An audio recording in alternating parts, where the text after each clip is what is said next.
Dans ce camion qui peine à se frayer un chemin parmi la foule de Rohingyas, de l'aide humanitaire.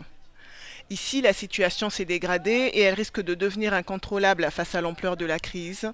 Alors la solidarité s'organise autour de ces réfugiés. Ces colis distribués par des bénévoles ne proviennent pas des quatre coins du monde. Touchés par le calvaire que vivent ces Rohingyas, ce sont des Bangladais qui ont décidé de leur porter secours. À l'intérieur, des vêtements mais surtout de la nourriture, ces réfugiés dont la plupart sont des enfants en ont terriblement besoin. Ils sont arrivés ici au Bangladesh. Nous devons apporter notre aide à ces victimes impuissantes. À mon avis, il est nécessaire d'aider toutes les personnes sans défense. Mais en tant que musulman, j'ai plus de responsabilités pour aider ces personnes.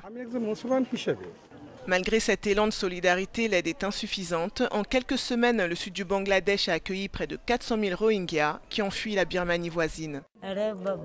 Mon mari est aveugle, il est sorti tôt ce matin pour mendier de la nourriture et s'il obtient quelque chose, on pourra manger. Les gens nous ont fait un don aujourd'hui, c'est la première fois que j'ai reçu de l'aide depuis que je suis venue ici il y a 2 semaines. Ce que fuient ces civils dont personne ne veut, c'est sans doute ce que l'ONU qualifie d'épuration ethnique menée par l'armée birmane.